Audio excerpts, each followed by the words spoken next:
Wel, dwi ar y stondyn brysur iawn, a dwi wedi ffindio dyn prysur iawn. Mae o fyny fyna. Dwi'n teimlo'n fyr, Ioan. Ioan Humphries, diwn, gwyneb cyfarwydd fel That Welsh Farmer. Ti'n iawn, Ioan? Ie, dim bad diolch fwy ti. Iawn, dechrau fawr o ti. Ti'n cadw'n gynnes?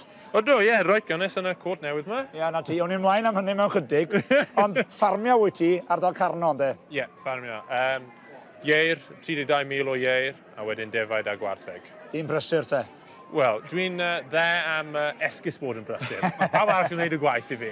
Wel, mae'n job esgus pan wyt ti a dy wyneb ar yn screens ffôn ni reit aml. Wyt ti wedi mynd erbyn hyn yn ddylanwadwr a lot fawr o bobl yn dilyn ti'n does? Ie, mae wedi tyfu wan, ie, dros y 2 blynedd dweithaf. Bydde, 50,000 wan o dilynwyr. Oes na fyd, ar be hwnnw, ar Instagram? O, ar Instagram, ie. Waw.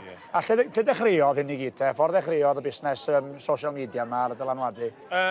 Trwy Covid, o'n i yn unig ar ben fy hun yn y shed yn wyna, a jyst eisiau rhywun i siarad i, so mynd ar social media a siarad i pobl a wnaeth o tyfu o fanna. Waw, mae'n dipyn o beth, siwr, achos mae ffarmio yn gallu bod, neu bobl yn gallu bod yn feirniadol o'i gilydd, a maen nhw'n dweud gelyn penna ffarmwr, di gelyn drws nesaf weithiau, yn cwestiynu bob beth, ond ti wedi dod i hunan allan pen ar y bloc, deud y feddwl, a mae o'n amlwg mod i gweithio, ac mae bobl yn gwrando na ti wan. Ie, wel dyna'r peth, dwi'n onest yn de, os mae rhywbeth da yn digwydd, dwi'n dangos o, os mae rhywbeth wael yn digwydd, dwi'n mynd stuck yn aml yn y tractor, ti'n gwybod yn cael, no, mae'n rhaid glib. Cafodd rhai haws ar y fi. Ne, so dwi'n mynd sownd ar y cae o hyd yn y tractor, a dwi'n dangos o.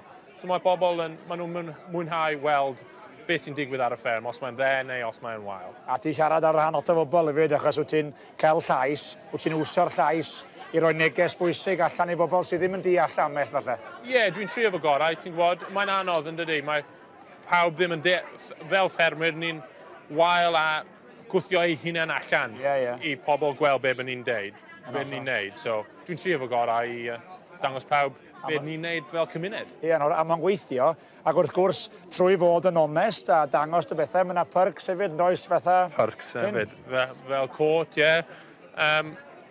O'n i'n prynu Outback Outfitters cyn oedd pobl yn hoffi fi. So oedd hi wedi bod yn defnyddio fo erioed. A wedyn wnaeth i mynd yn fwy poblogaeth. O, ti'n gallu trio'r cwrt allan.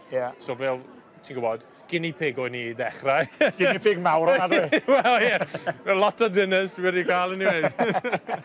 A wedyn, ti wedi bod yn helpu cydweithio fo'r cwmni wedyn i ddilynio shorts o'n i'n clywed o? Ie, wnaeth fi wneud shorts oherwydd dwi efo'r pobl yn dilyn fi wan. Efo shorts, efo logo fi ymlaen a wedyn rhoi gyd o'r arian i charity. Waw, a pa charity oedd hwnna wedyn te? O ie, y Yellow Wellies. Farm safety a mental health. Mae hwnna'n beth gwych yn neud, mae'n ffordd i wsio a rhoi rhywbeth nôl i bethau pwysig yn dydio. Ie, dwi'n lwcus iawn bod pobl yn dilyn fi a dwi eisiau gwneud rhywbeth efo fo. Ti'n gwybod, does dim ots just fi cael cwrt newydd, mae'n neis yn de, ond dwi eisiau rhoi rhywbeth nôl i pawb arall. Ie, yn hollol. Felly, i fi gael shorts am ddim wan, beth sy'n efo wneud? A fi ddechrau dysgu sut yn wneud yr influensio yma, rhaid? Ne, mynd i'r gym ar y coesau dwi'n credu, ti angen gynta. Pidio dangos nhw, ne?